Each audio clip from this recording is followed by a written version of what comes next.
يرسل عليكما شواظ من نار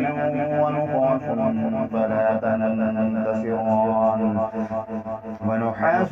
فلا تنتصران فبأي آلاء ربكما تكذبان فإذا انشقت السماء فكانت وردة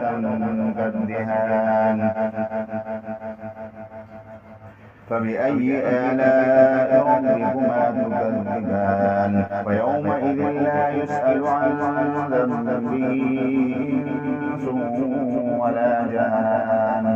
فبأي آلاء ربكما تكذبان يعرف المجرمون بسيماهم فيؤخذ بالنواصي والأقدام فبأي آلاء ربكما تكذبان هذه جهنم التي يكذب بها المجرمون يطوفون بينها وبين حميم آن فبأي آلاء ربكما تكذبان ولمن خاف مقام ربه جنتان فبأي آلاء ربكما تكذبان ذواتا أفنان فبأي آلاء ربكما تكذبان فيهما عينان تجريان فبأي آلاء ربكما تكذبان فيهما من كل فاكهة زوجان فبأي آلاء ربكما تكذبان متكئين على فرش بطائنها من استبرق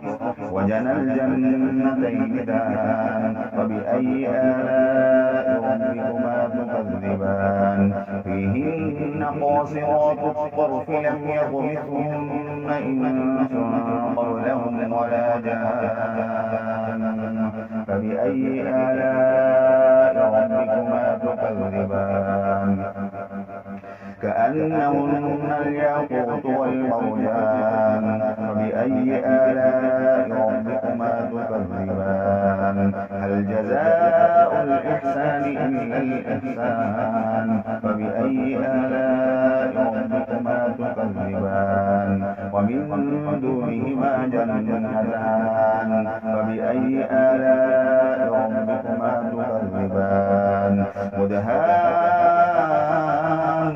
مدهامتان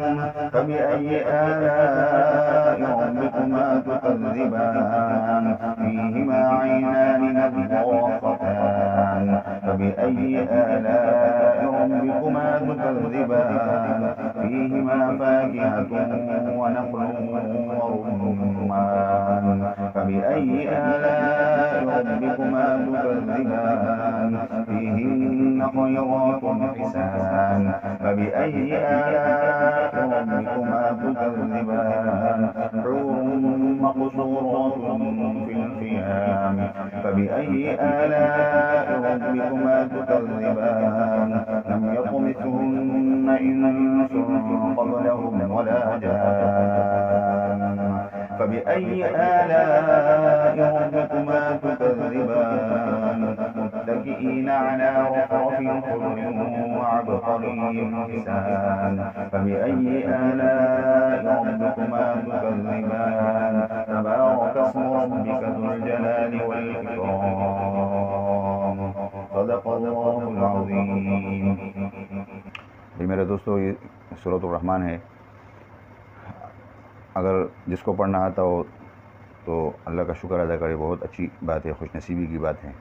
नहीं आता हो तो वैसे भी इसका सुनना, कुरान करीम का सुनना, पढ़ना, देखना, सब में अल्लाह रब्बुल इज़्ज़त ने बहुत बरकत डाली है। ये बाइस बरकत भी है, बाइस शिफा भी है। तो इस दुआ के साथ इख्तिताम करते हैं अपनी वीडियो का कि अल्लाह रब्बुल इज़्ज़त हमें कुरान करीम को सीखने की और इसके अंदर जो तालीमात है उस पर अमल करने की सबसे पहले मुझे और फिर हम सबको तौफ़ीक़ अता फ़रमाए। व आखिर दावाना अनिल हम्दुलिल्लाहि रब्बिल आलमीन। वस्सलामु अलैकुम व रहमतुल्लाहि व बरकातुहू।